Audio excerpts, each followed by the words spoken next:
Estamos en el mes de la Revolución y quiero hoy compartirles este libro que se llama Las dos caras de la historia, Revolución Mexicana, el tiempo del caos. Es una serie de escritos de varios autores, compilados, coordinados por Alejandro Rosas, en donde tratan de dar una cara diferente a lo que fue la revolución, una cara más cruda de todavía lo que conocemos, que produjo lamentablemente más de 1 millón de muertos entre 1910 y prácticamente 1921, que terminó toda esa gran reyerta de 11 años. Curiosamente, los mismos años que duró la independencia son los mismos años que duró la revolución, aunque en el 17 se produjo el principal producto o el principal logro de la revolución, que fue la Constitución. Pues tenemos que revolucionar todos los días y recordar a los personajes que en este libro se desmitifican, y se desmitifican porque fueron consultados y fueron entrevistados para escribirlo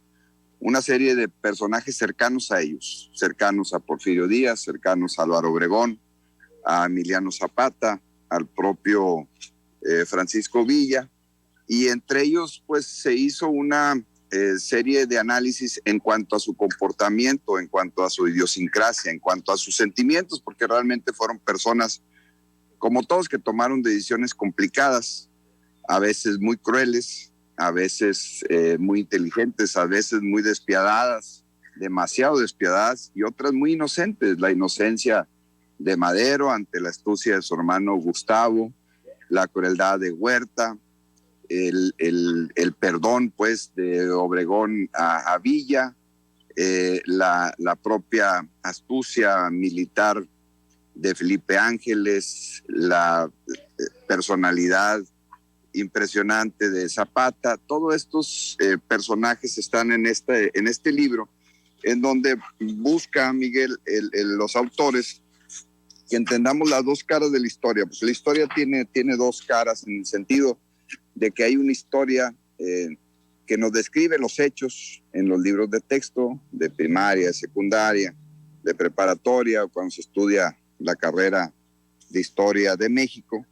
Pero hay otra historia donde se ven los detalles, donde se ven las personalidades y donde se ven prácticamente cuáles son los sentimientos y los resortes que tomaron en cuenta cada uno de los personajes que aquí se describen para entender este movimiento revolucionario que vino a cambiar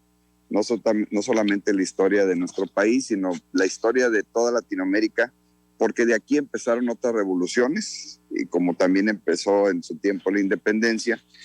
Y en ese sentido, bueno, pues la gran cantidad de detalles en cuanto a la organización militar, pues es muy recomendable, es muy impresionante. Se tocan temas de economía, se tocan temas de salud, se tocan temas de lo que es la extensión territorial, los propios acuerdos que tenían, la gran convención de Aguascalientes de 1915-16, aquel acuerdo que nunca, pues lamentablemente llegó a un acuerdo nacional. Y bueno, pues es un gran libro, Miguel, que recomendamos en este mes, que estamos prácticamente a la mitad y a unos días pues de recordar el movimiento revolucionario en 1910. Pues muchas gracias, Ramiro, por tu comentario. Te saludamos. Estás al aire libre, ¿no? Estamos al aire libre, exactamente, a la intemperie.